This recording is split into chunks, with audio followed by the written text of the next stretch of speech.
Hello, everyone. Welcome to ESC Fan TV. And as you can see, got a very special guest with us just before he flies out to Rotterdam. Or are you in Rotterdam already? I'm not sure. Who cares? Oh, It's Gjon I'm at from Switzerland. home. Hello, how are you? I'm at home. I'm very well. How are you? How are you getting ready for everything? How are you doing?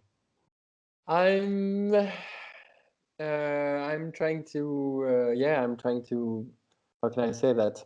I have to think about how I'm gonna pack my stuff, like in my luggage. I just received, like 2 hours ago, my outfit for the stage. So I just tried it. So I'm super happy of the result. So I'm really happy because it's done by two of my friends. I love them, and like they did a crazy job. So I'm really happy, and I'm really impassioned to go in. I mean, at Rotterdam stage. Amazing.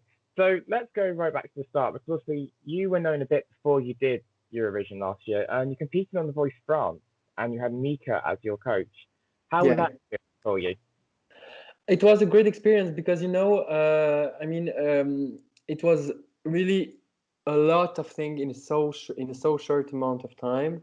So I had the possibility to really learn with a lot of people, like with crazy vocal coaches, like the vocal coach of Mariah Carey, Beyonce, Aretha Franklin. So it was like amazing, and also like for example the choreographer worked with Madonna and like crazy famous French person, so artist. So it's really cool to have those people that they know exactly what they're doing, and also like it's a cool way to say, hey, okay, I have my foot on that word, you know. So it was a really cool experience, and yeah. So of course there are a lot of good things and also a lot of bad things. But when it comes to TV, it's not music, so that's not the same at all. But that was cool to try that experience, and especially, I really think I understand how I want to present myself also with the journalist, also with the TV camera, also on stage, what I want to do, how I want to look like. So yeah, I'm happy. Brilliant. And obviously, you were meant to compete last year, and so you sent Respondez-moi, Or Répondez-moi, and you said it was a very personal song and a very personal message about like your upbringing. What made you want to send such a personal, powerful message to the Eurovision stage? Like, what inspired the song? So Répondez-moi spoke about, speaks about the self-question we had about identity, about origin, because when I was much more younger, because of my name, Gjon, like it's really written like this, it's an Albanian name. So people were like, yeah, you're not from Switzerland because we don't have those kind of names. So where are you from? And I was like, okay, maybe I'm from Albania and Kosovo. So when I was in vacation, uh, in early days when I was to my family, I never felt also that I was coming from there because we have different living conditions, and I didn't really feel coming from there. So I was coming from nowhere, and um, I really understood so lately that I never needed to know where I was from, but always people wanted to, like, it was, they wanted me to choose something. And actually, I understood that I was a puzzle, and I'm so happy to have that multiculturalism and to have some pieces from Switzerland, from Albania, from Kosovo, and from the all life experience that I'm living in my life. So I'm happy for that, and I'm so happy that I could now share it in a crazy format like Eurovision, and also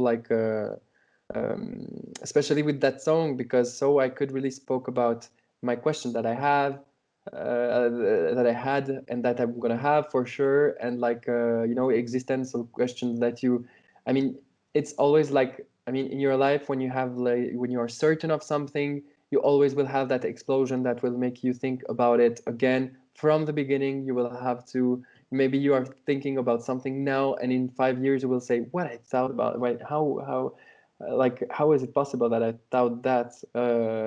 And like it's beautiful how we progress with those questions, and I wanted to speak about that And with this song, it's a bit like different. I wanted with Tout l'univers to speak about the feeling of being exposed, like because in the beginning the song was called Ground Zero. It was an English song, and then I wanted to translate it just for the interpretation. I wanted to try in French how it would look like, and so that expression directly fascinated me because I mean, ground zero, and we don't have that in French. And I like the fact that it means the center of an explosion, of an atomic explosion.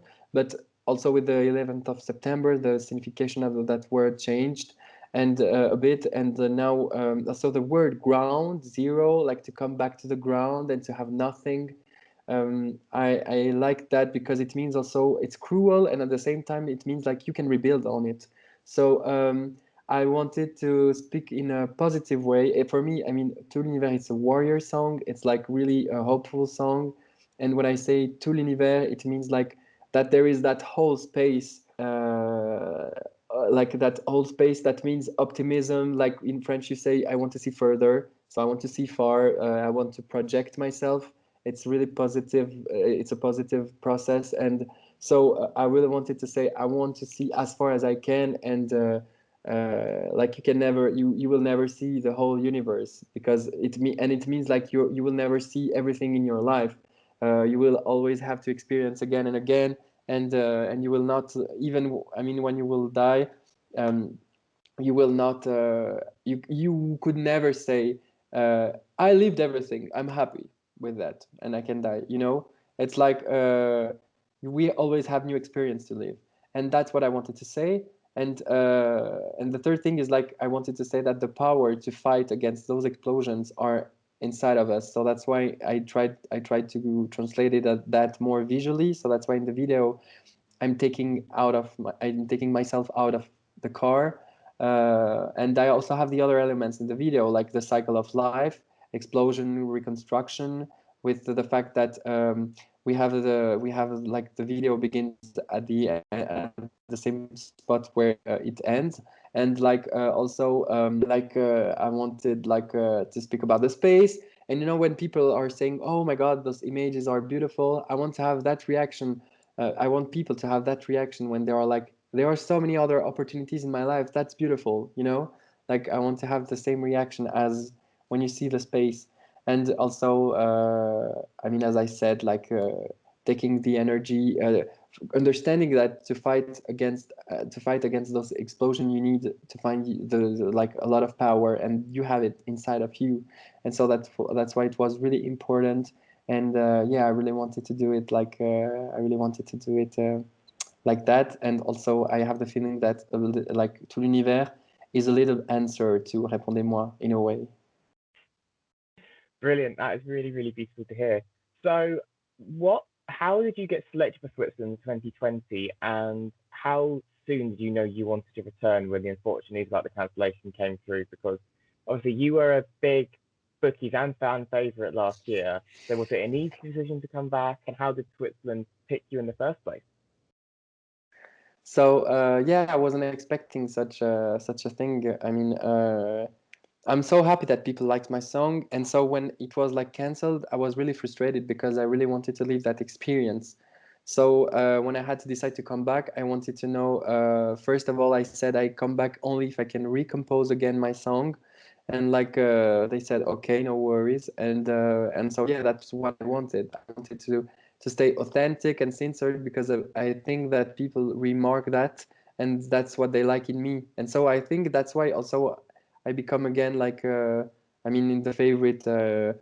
It's cool to see that. I mean, it's something proud because I'm making music for people and for touching people, transform people. So I'm happy that they're reacting and they like the song.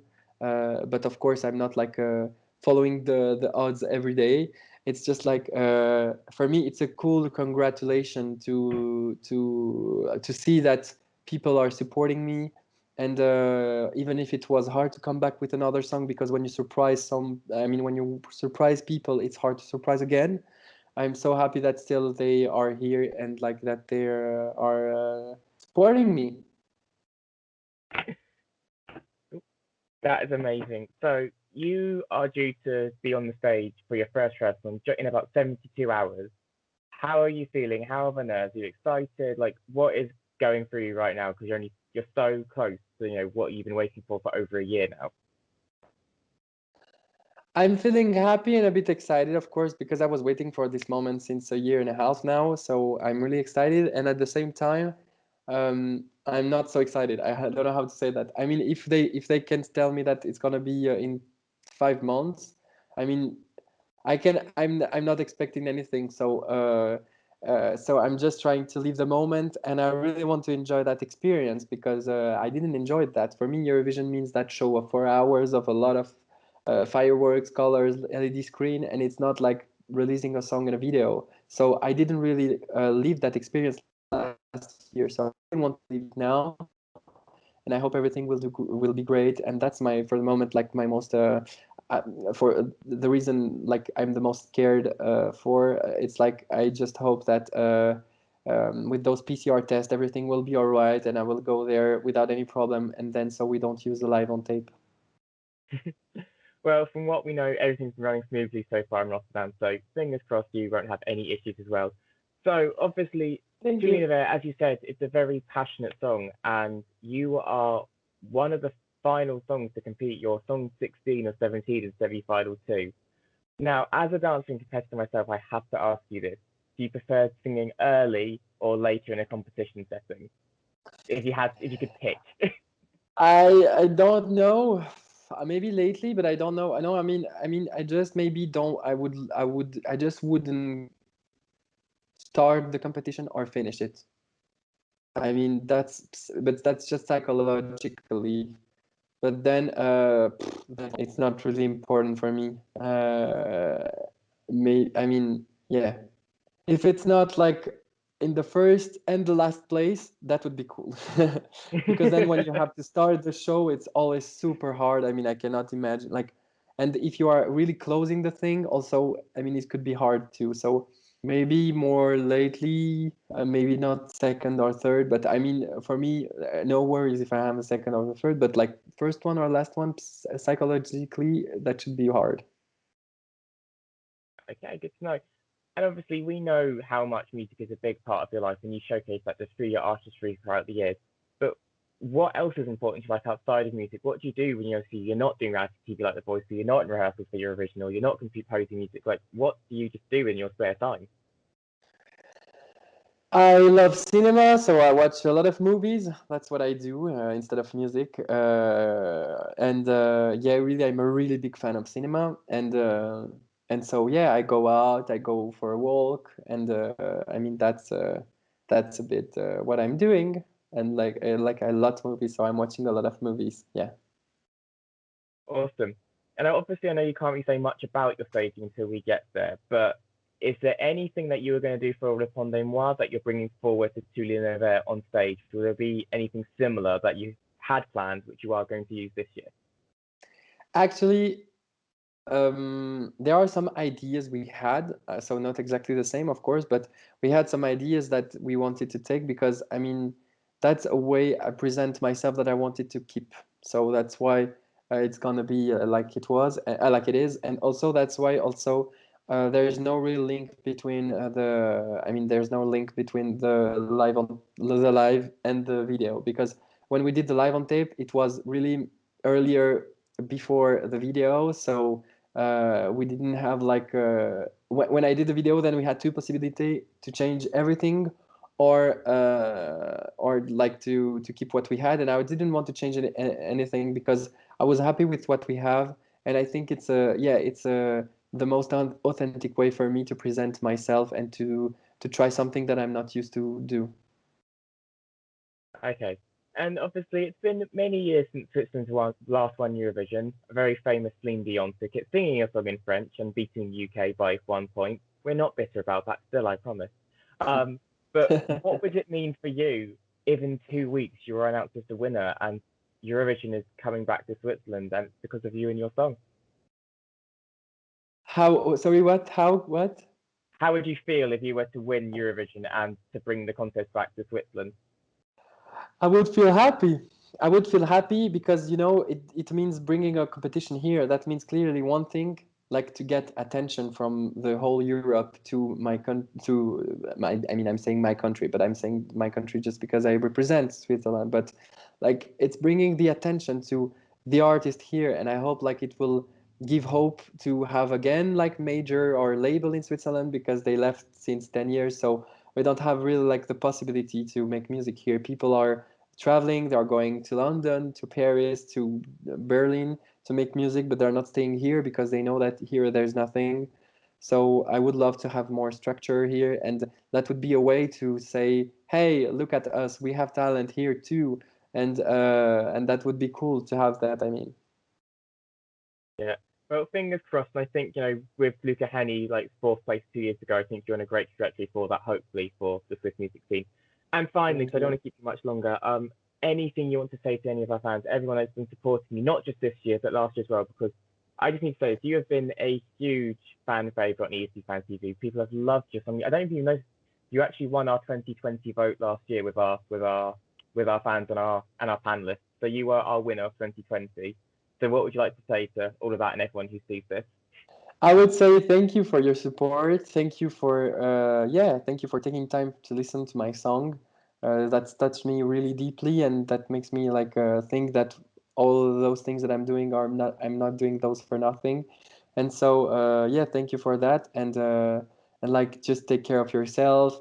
I hope you will like my performance, and I also hope you will like the edition of this year, because it's a quite like a tough one. Like it's like a lot of crazy artists this year. So yeah. Yes, there you go. It is indeed a tough year. So that is Gjon Tears. If you want him in the final and to win for Switzerland, make sure you vote for song 16 next Thursday. Thank you so much for your time. We really appreciate it. Thank you. Bye Thank you. bye.